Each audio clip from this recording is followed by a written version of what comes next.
Class का next lecture start करने जा रहे हैं, जिसका टॉपिक हमारे पास है क्वांटम संख्याएं या क्वांटम नंबर।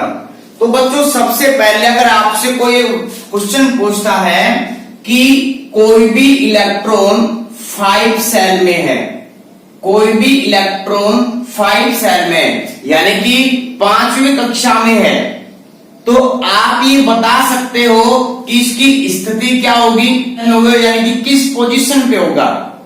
तो अगर आपके पास कोई ये बता रहा है, अगर आपको कोई ये बता रहा है कि 5 सेल में है, तो ये उस इलेक्ट्रॉन की फिक्स या सफिशिएंट जानकारी नहीं है, क्योंकि 5 सेल में हमारे पास 5 सब सेल होते हैं। क्या होते हैं? 5 सब सेल होते हैं, जिनको कहते हैं उपकोष। कौन कौन से होते हैं? 5s, 5p, 5d, 5f और 5g। तो ये हमारे पास 5वें सेल में 5 उपकोष यानी कि 5 सब सेल होते हैं। तो अगर आपको किसी ने ये कहा है कि 5वें सेल में इलेक्ट्रॉन है, तो 5वीं सेल में है तो उसमें जो उपसेल है, तो ये जो इलेक्ट्रॉन आपको बताया गया है ये आपके पास 5s में भी हो सकता है, 5p में भी हो सकता है, 5d में भी हो सकता है, 5f में भी हो सकता है और 5g उपकोष में भी हो सकता है। तो इनमें से किस उपकोष में है ये हमें नहीं बताया गया, तो ये सफिशिएंट जानकारी नहीं है। चलो अगर आपको ये भी बता दिया जाए कि एक इलेक्ट्रॉन किसी एटम में 5 सेल में है और 5d सब सेल में उपस्थित है, तो भी उसकी सफिशिएंट जानकारी हमें नहीं प्राप्त की गई है, क्योंकि जो 5d सब सेल है उसमें कितने ऑर्बिटल पाए जाते हैं? 5 ऑर्बिटल पाए जाते हैं। कौन कौन से पाए जाते हैं? dxy, dyz, dzx,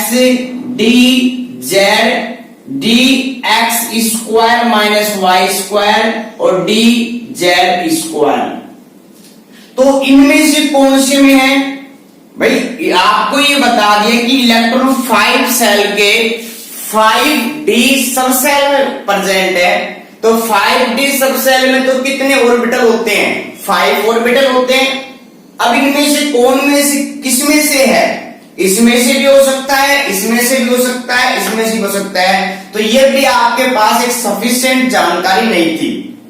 अगर आपको ये भी कह दिया जाए कि जो आपके पास इलेक्ट्रॉन है 5 सेल के 5d सब सेल में और dxz ऑर्बिटल में उपस्थित है, तो बच्चों ये भी आपके पास एक सफिशिएंट जानकारी नहीं है, क्योंकि जो इलेक्ट्रॉन है dzx में कितने इलेक्ट्रॉन भरे होते हैं? 2, और वो भी किस में होते हैं? अपोजिट स्पिन में, क्लॉकवाइज में और एक एंटी क्लॉकवाइज में। तो किसी भी एटम में जो इलेक्ट्रॉन है किस सेल में है, किस सब सेल में है, किस ऑर्बिटल में है और वो क्लॉकवाइज है या एंटी क्लॉकवाइज है आदि जानकारी प्राप्त करने के लिए हम किनका प्रयोग करते हैं? क्वांटम संख्याओं का प्रयोग करते हैं या क्वांटम नंबर का। या हम ये भी कह सकते हैं कि किसी भी इलेक्ट्रॉन में, किसी भी परमाणु में जो इलेक्ट्रॉन की स्थिति ज्ञात करने के लिए किनका प्रयोग किया जाता है? क्वांटम संख्याओं का प्रयोग किया जाता है। नेक्स्ट टॉपिक है हमारे पास बच्चों क्वांटम संख्याओं के प्रकार। तो क्वांटम संख्याएं कितने प्रकार की होती हैं? 4 प्रकार की होती हैं। कौन कौन सी? फर्स्ट हमारे पास है मुख्य क्वांटम संख्या, जिसको कहते हैं प्रिंसिपल क्वांटम नंबर। 4 सेल यानी कि जो प्रिंसिपल क्वांटम संख्या है वो किसी भी एटम में सेल के बारे में बताती है, ठीक है। और इस प्रिंसिपल क्वांटम नंबर को हम किससे रिप्रेजेंट करते हैं? स्मॉल n के द्वारा रिप्रेजेंट करते हैं। नेक्स्ट सेकंड हमारे पास है द्विगंशी क्वांटम संख्या, या इसका नाम होता है azimuthal quantum number for subshell. यानी कि जो नेक्स्ट हमारे पास है एजीमुथल क्वांटम नंबर है, ये किसी भी एटम में किसके बारे में बताती है? सबसेल के बारे में बताती है। और इस द्विगंशी क्वांटम संख्या को हम किस से रिप्रेजेंट करते हैं? स्मॉल n से रिप्रेजेंट करते हैं। नेक्स्ट हमारे पास है चुंबकीय क्वांटम संख्या या मैग्नेटिक क्वांटम नंबर। ये जो मैग्नेटिक क्वांटम नंबर है, ये किसी भी ऑर्बिट सबसेल में किसके बारे में बताती है? ऑर्बिटल के बारे में। जो हमारे पास सबसेल है उसके ऑर्बिटल के बारे में कौन बताता है हमें? Magnetic quantum number. इस मैग्नेटिक क्वांटम नंबर को हम रिप्रेजेंट करते हैं किसके द्वारा? स्मॉल n के द्वारा रिप्रेजेंट करते हैं। नेक्स्ट हमारे पास है चक्रण क्वांटम संख्या, जिसको कहते हैं स्पिन क्वांटम नंबर। ये क्या बताती है कि जो आपके पास कोई भी इलेक्ट्रॉन है जो किसी ऑर्बिटल में है, वो क्लॉकवाइज में है या एंटी क्लॉकवाइज में है, उसके बारे में बताती है। यानी कि हम ये कह सकते हैं ये इलेक्ट्रॉन की स्पिन के बारे में बताती है कि कोई भी इलेक्ट्रॉन है किसी ऑर्बिटल में क्लॉकवाइज है या एंटी क्लॉकवाइज है। तो हम इसके बाद एक एक क्वांटम संख्याओं को पढ़ेंगे। तो सबसे पहले हमारे पास है मुख्य क्वांटम संख्या या प्रिंसिपल क्वांटम नंबर। किससे रिप्रेजेंट करते हैं? स्मॉल n से। तो ये जो हमारे पास क्वांटम नंबर है, तो ये जो हमारे पास क्वांटम नंबर है, ये किसी भी परमाणु में सेल के बारे में बताती है। अगर हमारे पास n की वैल्यू फर्स्ट है, तो जो हमारे पास हम किसकी बात करेंगे? परमाणु में पहले कोष की। अगर हम परमाणु के दूसरे कोष के इलेक्ट्रॉन की बात करते हैं तो n की वैल्यू क्या होगी हमारे पास? 2। अगर किसी भी परमाणु में हम इलेक्ट्रॉन की तीसरे कोष में बात करते हैं तो यहाँ पे हमारे पास n की वैल्यू क्या होगी? 3 होगी। ठीक है। नेक्स्ट हमारे पास है द्विगंशी क्वांटम संख्या या एजीमुथल क्वांटम नंबर। किससे रिप्रेजेंट करते हैं? स्मॉल l से रिप्रेजेंट करते हैं। तो जो स्मॉल l है, ये किसके बारे में बताता है? सबसेल के बारे में बताता है। अगर हमारे पास जो सबसेल कौन से होते हैं बच्चों? S, P, D और F। जो हमारे पास S सबसेल है उसके लिए L का मतलब है एजीमुथल क्वांटम नंबर, इसका मान क्या होगा? 0। और P के लिए इसका मान क्या होगा? 1। D के लिए इसका मान क्या होगा? 2। और F के लिए इसका मान क्या होगा? 3। तो बच्चों ये हम पहले ही पढ़ चुके हैं इसमें कि S के लिए जो L की वैल्यू यानी कि एजीमुथल क्वांटम नंबर है उसकी वैल्यू क्या होगी? S के लिए 0, P के लिए क्या होगी? 1, D के लिए क्या होगी? 2 और F के लिए क्या होगी? 3 होगी। अगर हमारे पास n की वैल्यू का मतलब क्या है? Principal quantum number. अगर हमारे पास n की वैल्यू यानी कि प्रिंसिपल क्वांटम नंबर, इसकी वैल्यू कोई भी फिक्स कर दे, जैसे एग्जांपल के लिए n की वैल्यू हमारे पास क्या है? 3। तो जो हमारे पास एजीमुथल क्वांटम नंबर है इसकी वैल्यू इससे क्या होगी? कम। यानी कि हमारे पास 3 है इसमें, तो यहाँ पे आपके पास जो L की वैल्यू है वो क्या होगी? S, P, D, यानी कि 0, 1, 2। तो जो हमारे पास n की वैल्यू 3 है तो इसकी वैल्यू क्या होगी? 2। यानी कि जो आपके पास प्रिंसिपल क्वांटम नंबर होता है उससे कम वैल्यू होती है, किसकी वैल्यू होती है? द्विगंशी क्वांटम संख्या की। अगर आपके पास n की वैल्यू 5 है तो L की वैल्यू क्या होगी हमारे पास? S, P, D, F G, यानी कि 0 1 2 3 और 4। तो बच्चों हमें एस सबसेल के लिए जो एजिमुथल क्वांटम नंबर है उसके लिए हमें एस के लिए क्या यूज करना पड़ेगा 0, पी के लिए क्या यूज करना है 1, डी के लिए 2 और एफ के लिए क्या यूज करना है हमें 3 यूज करना है। बच्चों हमारे पास चुंबकीय क्वांटम संख्या या मैग्नेटिक क्वांटम नंबर, और ये हमें किसके बारे में बताती है ऑर्बिटल्स के बारे में बताती है। और इस मैग्नेटिक क्वांटम नंबर को हम किससे रिप्रेजेंट करते हैं m के द्वारा रिप्रेजेंट करते हैं। जो मैग्नेटिक क्वांटम नंबर है उसकी वैल्यू होती है +L से -L तक वैल्यू होती है। एग्जाम्पल के लिए हमारे पास अगर p सबसेल है, तो p सबसेल में कितने ऑर्बिटल होते हैं 3 ऑर्बिटल होते हैं। और p सबसेल के लिए जो हमारे पास एजिमुथल क्वांटम नंबर है उसकी वैल्यू कितनी होती है हमारे पास 1।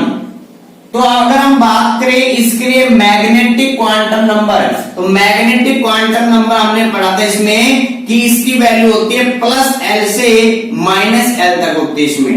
तो यहाँ पे L की वैल्यू हमारे पास कितनी है 1, तो यहाँ पे आपको लिखना पड़ेगा +1, फिर क्या आएगा 0 और फिर क्या आएगा -1। यानी कि जो हमारे पास ये ऑर्बिटल है इसके लिए मैग्नेटिक क्वांटम नंबर की जो संख्या है वो है +1, और इसके लिए जो संख्या है वो है इसके लिए जो संख्या है वो है 0, और इस ऑर्बिटल की जो संख्या है हमारे पास -1। बच्चों ये जरूरी नहीं है कि आप +1 से -1 लिखो, आप -1 से आप +1 भी लिख सकते हो, इस पे किसी भी प्रकार का बाउंडेशन नहीं है। नेक्स्ट अगर हमारे पास जो सबसेल है वो कौन सा है डी सबसेल है, तो डी सबसेल में कितने ऑर्बिटल होते हैं 5 ऑर्बिटल होते हैं हमारे पास में। तो यहाँ पे हमारे पास अगर इसके लिए हम बात करें किसके मैग्नेटिक क्वांटम नंबर की, तो सबसे पहले इसके लिए आप द्विगुणित क्वांटम नंबर देखो, इसमें एजिमुथल वाला L, तो D के लिए L की वैल्यू क्या होती है 2।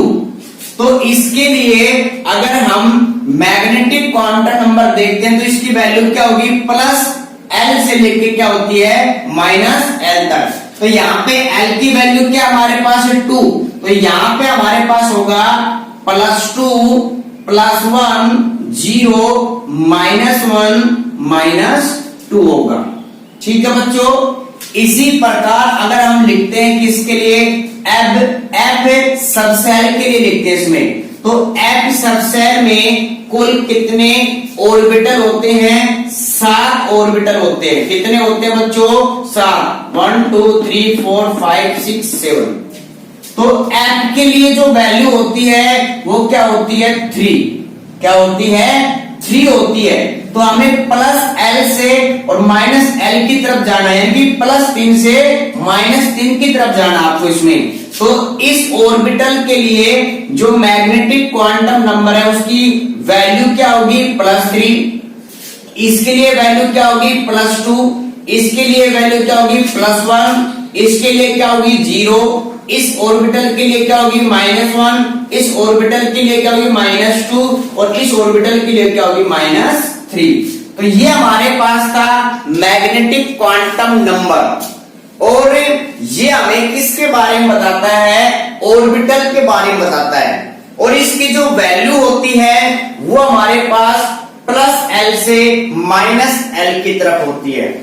और ये चीजें आपको याद रखना है, इसको आप अपने कॉपी में नोट कर सकते हो कि जो हमारे पास p सबसेल है उसके ऑर्बिटल के लिए +1, सेकेंड ऑर्बिटल के लिए 0 और थर्ड के लिए क्या होगा -1। इसी प्रकार जो d सबसेल है उसके लिए +2 से क्या होगा -2, और इसी प्रकार हमारे पास f सबसेल के लिए होगा +3 से -3 तक होता है। तो इसको आप बच्चों नोट कर लो कॉपी में, आपके काम आएगा आगे केमिकल बॉन्डिंग में काम आएगा आपके पास नेक्स्ट चैप्टर में। उतार लिया सभी ने। नेक्स्ट हमारे पास है बच्चों चक्रण क्वांटम संख्या या स्पिन क्वांटम नंबर। इसकी जो वैल्यू होती है बच्चों, इसमें +1/2 और -1/2 या +½ या -½ तो ये कैसे करते हैं इसमें, जैसे हमारे पास कोई भी ऑर्बिटल है, इस ऑर्बिटल में मैक्सिमम 2 इलेक्ट्रॉन फिल करे जा सकते हैं। तो ये जो इलेक्ट्रॉन हमने इसको मान लिया क्लॉकवाइज, तो एक किसी के भी लिए जैसे क्लॉकवाइज है तो आप इसके लिए +½ भी ले सकते हो, -½ भी ले सकते हो, आपके ऊपर किसी भी प्रकार का बाउंडेशन नहीं है। तो हमने एग्जांपल के लिए यहाँ पे इस क्लॉकवाइज के लिए हमने जो स्पिन क्वांटम नंबर है उसका वैल्यू क्या ली, +½ और जो एंटी क्लॉकवाइज है उसके लिए हमने वैल्यू क्या ली, -½ तो ये बच्चों ये हमारे पास क्वांटम नंबर थे। फर्स्ट हमने पढ़ा इसमें प्रिंसिपल क्वांटम नंबर यानी कि मुख्य क्वांटम संख्या, जिसको रिप्रेजेंट करते हैं, किसको, स्मॉल m के द्वारा रिप्रेजेंट करते हैं। और ये हमें किसके बारे में बताती है, सेल के बारे में बताती है। नेक्स्ट है एजीमुथल क्वांटम नंबर, इसको रिप्रेजेंट करते हैं स्मॉल l से, जो हमें किसी भी सब सेल के बारे में बताती है। और इसकी वैल्यू हमेशा कम होती है, किससे, मुख्य क्वांटम संख्या से क्या होती है, कम। और इसके लिए जो वैल्यू होती है वो भी फिक्स है। एस सब सेल के लिए इसकी वैल्यू क्या होगी, 0, पी सब सेल के लिए इसकी वैल्यू क्या होगी, 1, डी सब सेल के लिए क्या होगी, 2, एफ सब सेल के लिए क्या होगी, 3। तो ये वैल्यू क्या होती है, फिक्स। नेक्स्ट बच्चों हमने पढ़ा मैग्नेटिक क्वांटम नंबर, इसको किससे रिप्रेजेंट करते हैं, स्मॉल m से रिप्रेजेंट करते हैं। और इसकी वैल्यू होती है +L से -L तक होती है।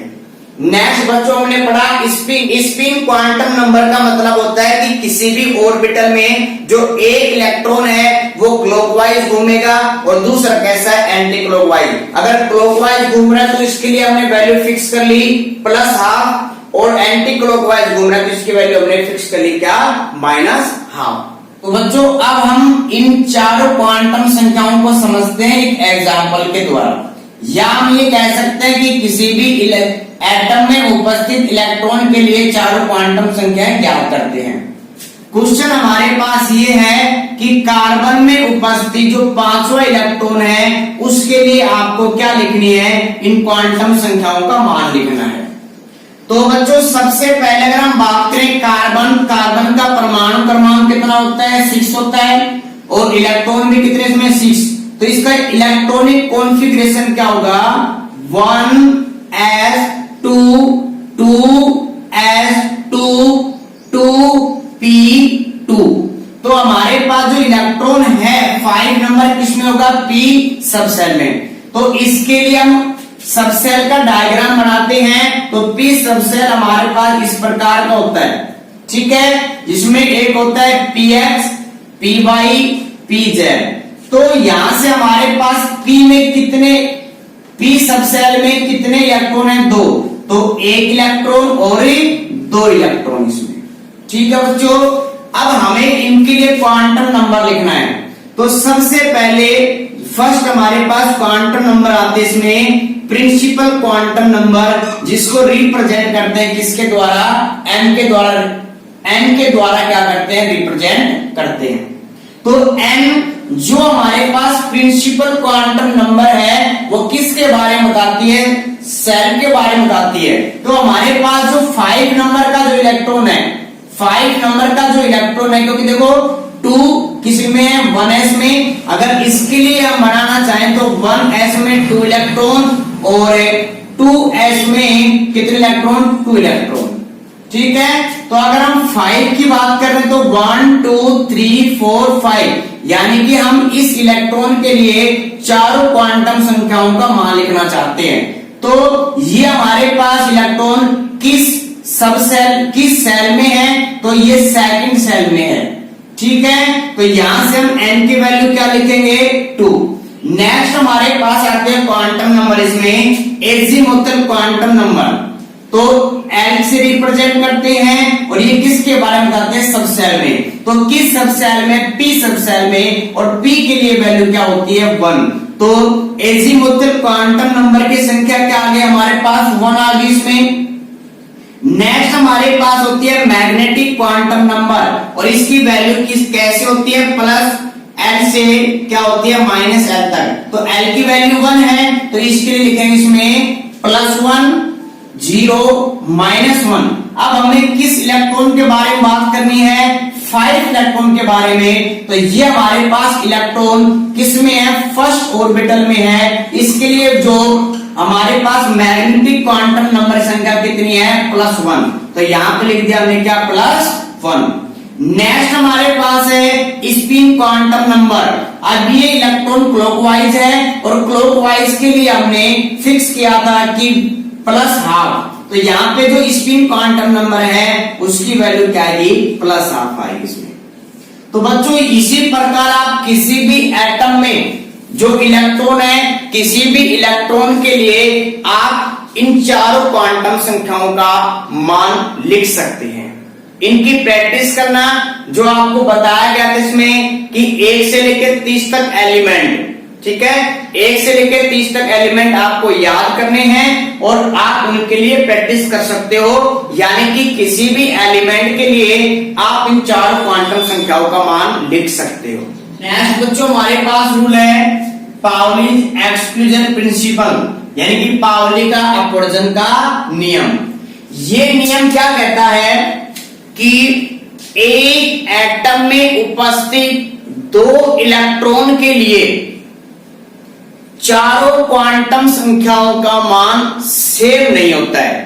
3 का हो सकता है लेकिन चौथी क्वांटम संख्याओं का मान सेम नहीं होता है।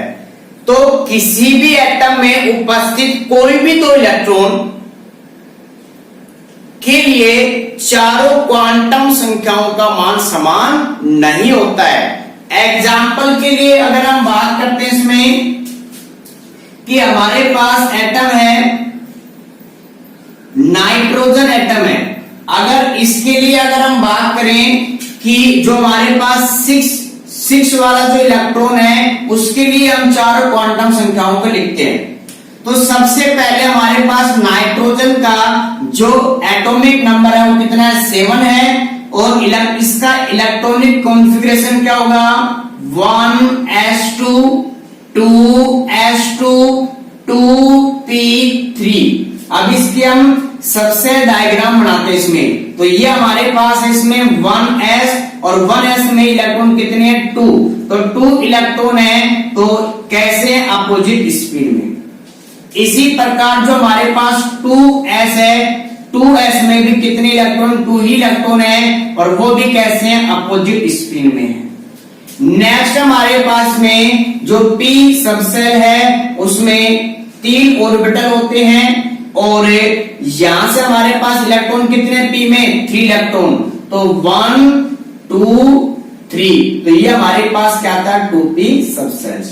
हमें 5 के लिए लिखना है, 5 के लिए लिखना है इसमें। तो यहां से अगर हम बात करें इसमें कि जो हमारे पास फर्स्ट क्वांटम नंबर है क्या, प्रिंसिपल क्वांटम नंबर, किसके बारे में बताते हैं, सेल के बारे में। तो हमारे पास जो 6 है इलेक्ट्रॉन वो किस सब सेल में है, किस सेल में है, सेकंड सेल में। तो इसके लिए वैल्यू क्या आएगी, 2। नेक्स्ट हमारे पास इसमें एजीमुथल क्वांटम नंबर और इसके लिए वैल्यू होती है एस के लिए 0, आप सभी को मालूम है। तो ये जो इलेक्ट्रॉन 6 वाले इलेक्ट्रॉन 1 2 3 4 5 6, यानी कि हम इस इलेक्ट्रॉन के बारे में बात कर रहे हैं। तो इस इलेक्ट्रॉन के बारे में अगर बात करें इसमें, तो यहाँ पे आपके पास किस सेल, किस सब सेल में है, p सब सेल में है। तो p के लिए इसकी वैल्यू क्या होगी, 1। नेक्स्ट हमारे पास है मैग्नेटिक क्वांटम नंबर और इसकी वैल्यू होती है +L से -L तक। तो L की वैल्यू 1 है तो यहाँ पे आए इसमें +1 0 -1। तो किस में, इसमें 0 वाले ऑर्बिटल में। तो n की वैल्यू क्या होगी हमारे पास, 0। नेक्स्ट हमारे पास इसमें अगर स्पिन क्वांटम नंबर लिखते हैं इसमें, तो स्पिन क्वांटम नंबर, तो स्पिन क्वांटम नंबर लिखते हैं इसमें, तो ये हमारे पास क्या है, क्लॉकवाइज है। क्या है हमारे पास में, क्लॉकवाइज है तो इसके लिए होगा इसमें प्लस हाफ। अगर ये हमने किसके लिए, एक एटम नाइट्रोजन है, ये हमने किसके लिए बात की, 6 नंबर वाले इलेक्ट्रॉन के लिए। अगर हम 7 वाले इलेक्ट्रॉन के लिए लिखते हैं तो n, तो सेल तो हमारे पास सेकेंडरी सेल है, तो n की वैल्यू क्या होगी, सेकेंड। L का मतलब हमारे पास किस सब सेल में है, p सब सेल में ही है ये भी, तो इसके लिए L का मान क्या होगा हमारे पास 1। M मैग्नेटिक क्वांटम नंबर, तो किसकी बात करें, 7 वाले इलेक्ट्रॉन की, तो इसके लिए वैल्यू क्या होगी, -1, तो n के लिए जो वैल्यू क्या होगी, -1। नेक्स्ट है स्पीड, तो ये भी हमारे पास क्लॉकवाइज है, तो ये s की वैल्यू क्या होगी इसमें, प्लस हाफ होगी इसमें। तो यानी कि इसमें से 3 क्वांटम नंबर होते हैं वो इक्वल हैं, लेकिन जो हमारे पास एक क्वांटम नंबर इक्वल नहीं है। तो पाउली जो अपवर्जन का नियम है ये यही कहता है कि एक ही एटम में, अलग अलग की बात नहीं कर रहे, एक ही एटम में उपस्थित जो 2 इलेक्ट्रॉनों के लिए चारों क्वांटम संख्याओं का मान समान नहीं होता है।